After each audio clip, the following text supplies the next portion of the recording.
জুলাই জাদুঘরে অনেক কিছুই মিস্টেক করছে বর্তমান ক্ষমতাশালী দল বিএনপি। আর তার মধ্যে এক নাম্বার মিস্টেক হয়েছে, আপনি ওই যে আমাদের বাংলাদেশের লয়ার তাইজুল ইসলাম, ওই তাইজুল ইসলাম কিন্তু বলেছিল ভাবরি চুলে গুলি লেগে আগুন লেগে গিয়েছিল, সেই আগুনের দৃশ্যের মূর্তিটা কিন্তু ওই জুলাই জাদুঘরে নেই।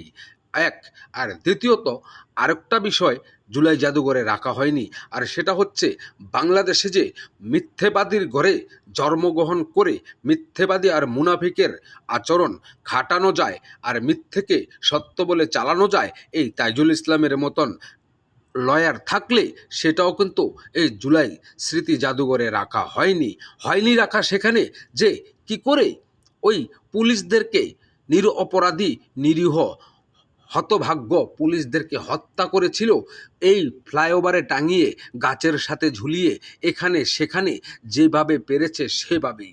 আর এগুলো সরকার কিন্তু রাখেনি, তাই এই জুলাই জাদুঘরে এখনও পরিপূর্ণ হয়নি।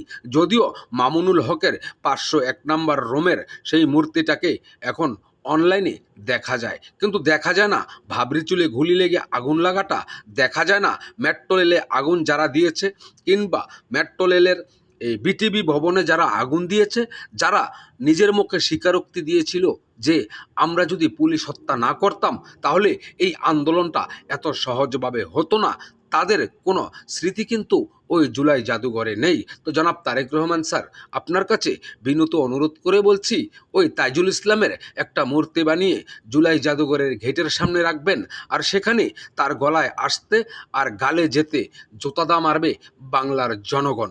কেননা এই কুত্তার বাচ্চা, এই কুকুরের বাচ্চা, এই শুয়োরের বাচ্চা, এই পাকিস্তানি বীজ, এই বটবাহিনী পটাক, এই রয়ের এজেন্ট, এই বেশ্যার ছেলের গলায় জোতার মালা ঝুলিয়ে আর গালে জোতা না মারলে বাংলাদেশের মানুষ নাকি শান্তি পাবে না। কারণ সে একে একে অনেকগুলো মিথ্যেই সেদিন ওই যে আপনাদের প্রসিকিউটরের সামনে বলেছে, কিন্তু প্রসিকিউটরও সেগুলো আমলে নিয়েছে। আমি জানি না ওই গুখাওরা প্রসিকিউটর কোন বিশ্ববিদ্যালয়ে লেখাপড়া করেছে, কিংবা কোন বাবা মার গর্ভে সে জন্মগ্রহণ করেছে। আজ অবধি আপনারা এই পুলিশ হত্যার কথা যখন আমরা সাধারণ মানুষ বলি, তখন আপনারা কানে নিচ্ছেন না। এমনও তো হতে পারে আজ যে পুলিশ আপনাদের কথায় নাচছে কিংবা আপনাদের কথায় চলছে, আগামীকাল এই পুলিশদের কপালেও থাকতে পারে সেই একই রকমের দৃশ্য। তাই পুলিশ হত্যার বিচার বাংলার মাটিতে আপনাদেরকেই করতে হবে, আর বাধ্যতামূলক সেটা আমরা চাই।